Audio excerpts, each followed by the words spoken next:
안녕하세요. 박성훈 회계사입니다. 스타트업과 해결하는 주제로 강연을 진행하고 있는데요. 이제 2강 재무제표 읽는 법이라는 걸 한번 강의해 보도록 하겠습니다. 경영자로서 재무제표를 과연 작성을 할 줄 몰라서 읽을 줄은 알아야 된다고 생각합니다. 재무제표 읽는 능력이 과연 핵심 역량일까요? 스타트업의 핵심 역량 여러 가지가 있다고 생각합니다. 하지만 그 중에 저는 재무제표 읽는 능력도 충분히 포함이 된다고 생각합니다. 여러분 앞에서도 제가 얘기를 드렸지만 작은 회사를 계속 운영하실 계획은 아니라고 생각합니다. 현재 시작하시는 스타트업을 키워서 크게 만들고 그리고 내 꿈을 돈을 많이 벌든 사회에 좋은 일 하든 뭔가 실현하시려고 한다고 생각합니다. 그러기 위해서는 그럼 아무래도 본인이 기술자 기반이든 아니면 마케팅 기반이든 어떤 일을 하시든 적어도 경영자로서 재무제표를 읽는 거는 필수적인 요소라고 생각합니다. 자, 그럼 한번 본격적으로 강의를 시작해 보도록 하겠습니다. 자, 재무제표에 대해서 1강에서 강의를 드렸는데요. 한 번 더 정의를 읽고 시작을 해보도록 하겠습니다. 재무제표란 기업의 경영 성적, 재정 상태를 이해관계자에게 보고하기 위해 정기적으로 작성되는 회계 보고서입니다. 그러면은 우리 내가 회사를 경영한다고 한번 생각을 해볼게요. 회사를 경영하는데 경영자가 우리 회사가 돈을 잘 버는지 못 버는지도 모른다는 게 말이 될까요? 그리고 우리 회사가 부채가 얼마나 있는지 그리고 이런 부채들을 1년 안에 얼마를 갚아야 되는지 당연히 알아야 하지 않을까요? 재무제표는 회계의 언어로 작성됩니다. 간단한 지표들 매출액, 영업이익 이 정도에 충분히 보실 수도 있겠습니다. 하지만 거기에 담겨져 있는 수많은 의미들을 보지 못한다면 본인의 상태를 본인이 모르는 것과도 마찬가지겠죠. 자, 왜 읽을 줄 알아야 되는가? 우선 본인 회사의 장부이기 때문이죠. 그럼 회사가 실제로 성장하고 있는지, 예를 들면은 올해와 작년의 매출이 동일하다고 한번 가정을 해볼까요? 그러면은 외부 이용자로서는 어떻게 느낄까요? 이 회사는 매출이 정체했구나. 하지만 경영자로서는 거기서 더 많은 의미를 뽑아낼 수 있겠죠. 우리 회사의 매출을 브레이크다운해서 실제로 매출이 일정 부분 줄고 다른 부분에서 늘었는데 줄어든 부분은 원래 비핵심 사업이었고 그리고 이익이 안 나는 부분이어서 우리가 축소를 한 부분이고 실제로 우리가 주력하고 있는 부분에서는 오히려 매출이 늘어서 총 합계로 봤을 때는 겉으로는 매출이 안 늘어났을 수도 있죠. 이런 것들은 어떤 영역이죠? 바로 앞에서 제가 1강에서 얘기했던 관리회계 영역입니다. 재무회계에서 총 취합된 숫자를 관리회계로 경영자의 마인드로서 충분히 분석을 해서 우리 회사가 어떤 상태인지 그리고 실제로 매출이 늘어나고 있는지 그리고 그 매출이 늘어나는데 과연 이익률이 높은 상품에서 늘어나고 있는지 아니면은 그냥 도움도 안 되는 단순히 이익이 하나도 남지 않는 상품을 팔아서 매출이 나오고 있는지 당연히 경영자로서 파악을 해야겠죠. 그리고 거래 상대방의 상태를 파악하기 위해서도 필요합니다. 우리가 물건을 납품하는데 그냥 팔아주면 좋지만 보통 회사들은 이제 거래를 하면서 돈을 바로 주지 않죠. 예를 들면 대기업 같은 경우는 되게 길게 2개월, 3개월, 정말 늦게는 한 6개월 뒤에 돈을 주는 경우도 있습니다. 작은 기업, 좀 좋은 기업이라고 해도 물건을 받으면서 그 자리에서 사실 돈을 주는 경우는 바로 없죠. 최소한 일주일이든 한 달이든 그 뒤에 쉽게 말해 매출 채권을 먼저 주고 그 뒤에 돈을 주게 되는 것이죠. 그러면은 거래 상대방에 대한 이해는 항상 필요합니다. 조금만 규모가 있는 기업에 가면은 항상 이런 컴플라이언스 이런 쪽에서 거래 상대방 리스크를 먼저 확인을 합니다. 왜냐하면 신규 거래처인데 돈을 못 받으면 그걸로 끝이 아니죠. 항상 물건을 파는데 아니면 우리에게는 원가라는 개념이 들어가죠. 물건을 그리고 만약에 서비스를 제공한다고 해도 그만큼 시간에 대한 기회비용은 당연히 날리는 거잖아요. 그럼 이런 것들을 경영자로서 내가 이 회사 상대방이랑 거래를 해도 될지 이런 핵심 판단을 여러분들 외주화하실 건가요? 경영자 스스로 충분히 이런 판단을 내릴 수 있어야 된다고 생각을 합니다.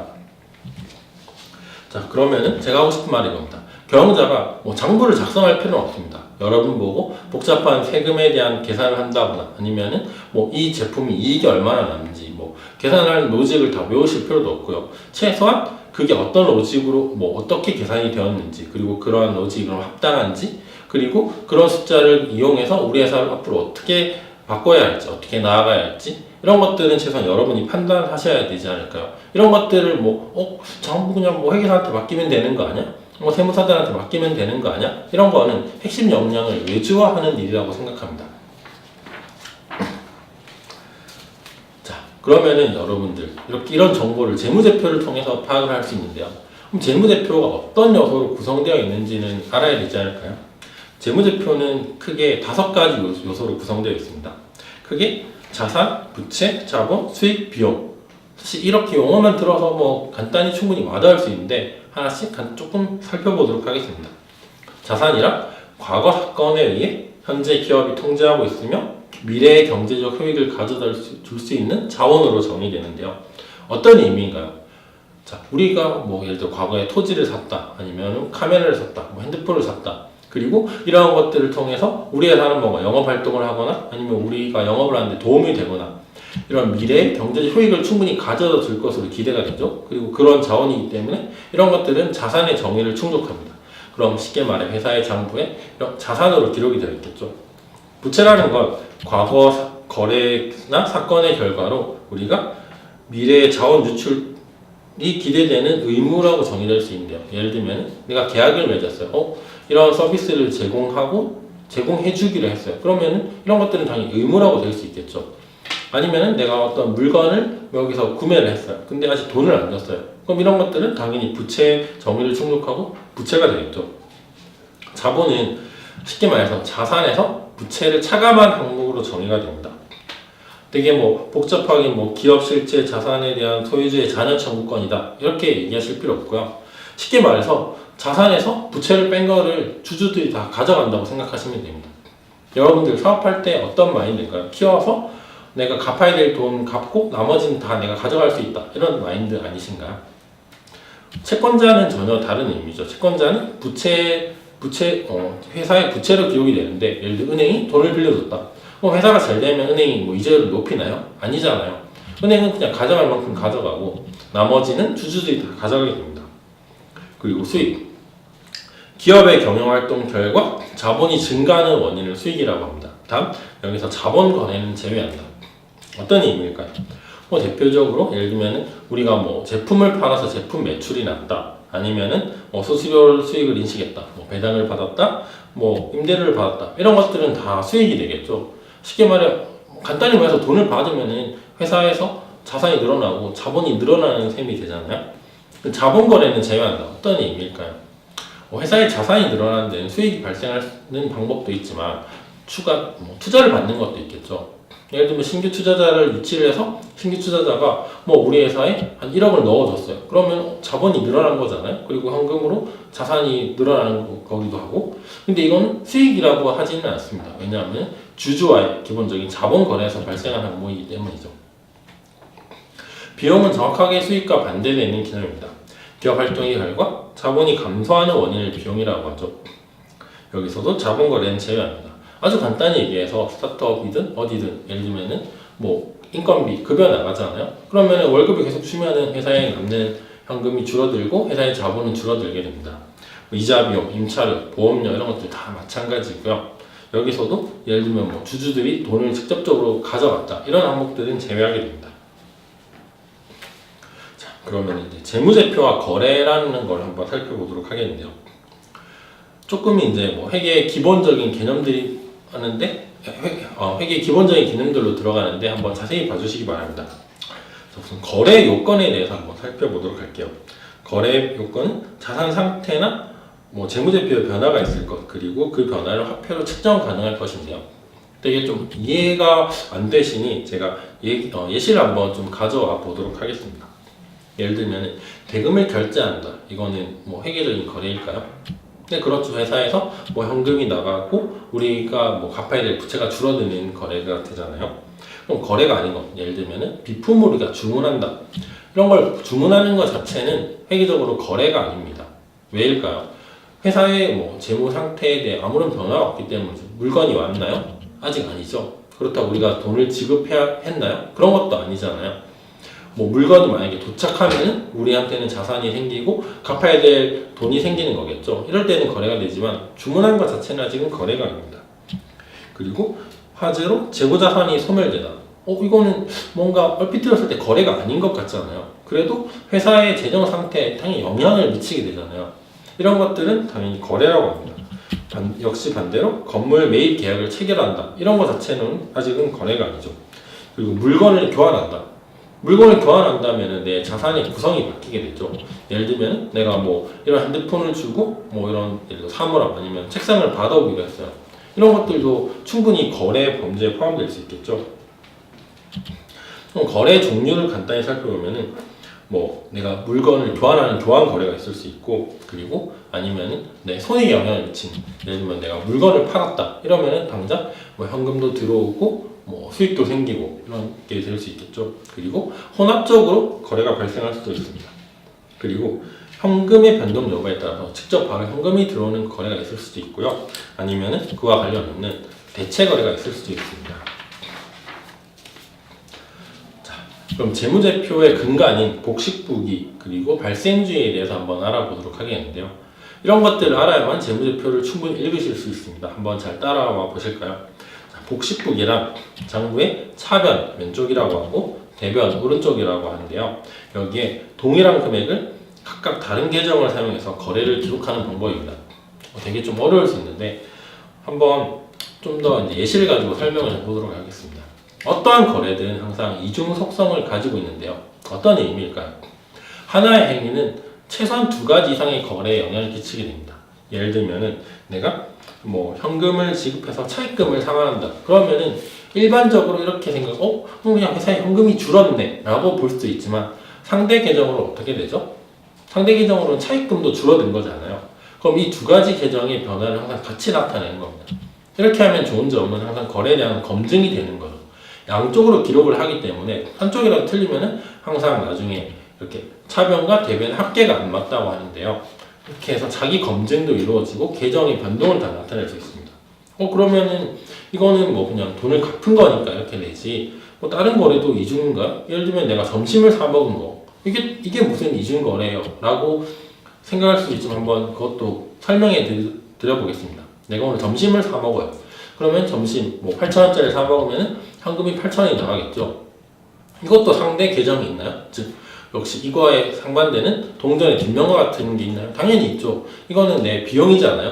회사 돈으로 예를 들면 직원들 점심을 먹었다. 이러면은 비용이 8,000원이 계산이 되는 거잖아요. 그러면은 현금이 8,000원이 나가고 상대 계정으로 비용 8,000원 이렇게 계산을 하게 됩니다.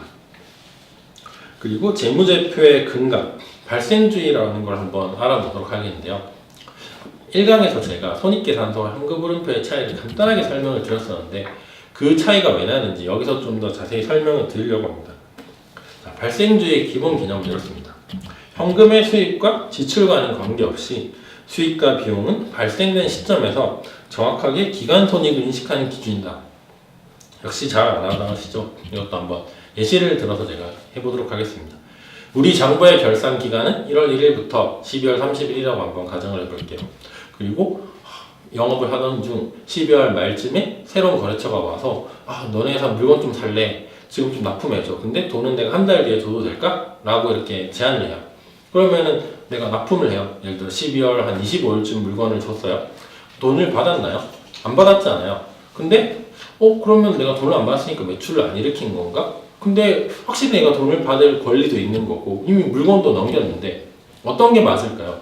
이런 거는 매출로 인식하는 게 맞겠죠. 그리고 비용도 이때 인식하는 게 맞습니다. 매출이 그러면은 그렇게 해야 12월 그 해 인식이 되지. 만약에 뭐 현금 받을 때 매출로 인식을 한다고 해봐요. 그러면은 나는 물건을 분명 오래 팔았고 계약도 다 했는데 내년에 매출로 되겠죠. 그리고 이렇게 현금주의로만 가다 보면은 손익 조작의 우려가 충분히 있죠. 올해 내가 실적이 잘 날 것 같은데 그러면 이번 계약은 내가 물건을 팔았지만 그냥 다음 달에 달라고 해서 내년 뭐 실적에 반영해야겠다. 이런 식으로 충분히 이제 조작이 가능하잖아요. 그리고 극단적으로 뭐 건설사 같은 경우는 아파트 분양을 한번 생각해 볼까요? 뭐 분양을 하고 내가 돈을 마지막에 받는데 어떻게 인식을 하면 될까요? 마지막에 예를 들면 분양 대금을 한 번에 2년 뒤에 받는데 그러면 2년 동안 건설사는 매출이 없나요? 아니잖아요. 아무리 생각해도 이상하니까 특정 기간 동안에 낮춰서 기간에 대응해서 손익 인식하는 게 훨씬 더 합리적이겠죠. 반대로 그럼 현금주의는 뭘까요? 진짜 말 그대로 심플하게 현금이 들어오면 수익, 현금이 나가면 비용 이렇게 인식하는 겁니다. 이게 굳이 필요한 이유는 발생주의의 단점을 보완하기 위한 건데요. 뭐 여러분들 대우조선해양 사태 이런 것들 많이 들어보셨을 겁니다. 매출은 발생주의로 인해서 발생하는데 현금이 안 들어오면 충분히 문제가 될 수 있잖아요. 예를 들면은 뭐 누가 계약을 했는데 물건 팔고 혹시 이거 내가 5년 뒤에 돈 주면 안 될까? 이렇게 얘기를 할 수도 있죠. 그러면은 회계 기준상 발생주의에 따르면은 이것도 매출이잖아요. 근데 이게 5년 뒤에 들어오면은 그러면 나는 뭐 대금도 줘야 되고 직원들 월급도 줘야 되는데 회사는 충분히 쉽게 말하면 유동성 위기에 빠질 수도 있잖아요. 그래서 이런 그런 현금의 증가는 되게 중요하다. 특히나 회사가 뭐 부도에 빠지지 않기 위해서 유동성 위기를 맞지 않기 위해서 중요하니까 현금의 증금만 따로 보여주자. 이런 게 바로 현금주의고 이걸 보여주는 게 현금 흐름표라고 볼 수 있습니다. 자, 그럼 회계 등식에 대해서 조금 한번 더 살펴보도록 하겠는데요. 회계 등식은 아주 간단하게 자산은 부채 더하기 자본이라는 겁니다. 뭐 여러분들 이런 얘기 한 번씩 들어보셨을 것 같습니다. 부채도 자산이다. 정확하게 말하면은 부채도 자산을 구성하는 항목이라고 할 수 있는데요. 자, 한번 여기 표를 보시도록 할까요? 부채와 자본은 자금의 조달을 어떻게 하는지 보여주는 건데요. 아주 간단히 얘기해서 자본은 내가 넣은 돈이죠. 부채는 간단히 은행에서 빌린 거라고 할게요. 이렇게 조달을 해서 내가 특정 자산을 사는 거죠. 예를 들면은 회사를 하는데 내가 건물도 있어야 될 것 같고 기계장치도 있어야 될 것 같고 뭐 토지도 있어야 될 것 같고 그리고 내가 물건을 판 매출 채권도 있어야 될 것 같고 이런 자산을 구성하는 것이죠. 그리고 분계 거래 및 이해 한번 보도록 하겠습니다. 분계라는 거는 회계적 거래를 계정 과목의 차변 또는 대변에 동일한 금액으로 장부에 기록하는 행위입니다. 자, 차변 대변 나왔는데 혹시 이해가 되시나요? 그리고 앞장에서 제가 자산, 부채, 자본을 적었었는데 위치를 한번 잘 봐주시길 바랍니다. 자산은 왼쪽에 있고요. 부채와 자본은 오른쪽에 있습니다. 그래서 아주 직관적인데요.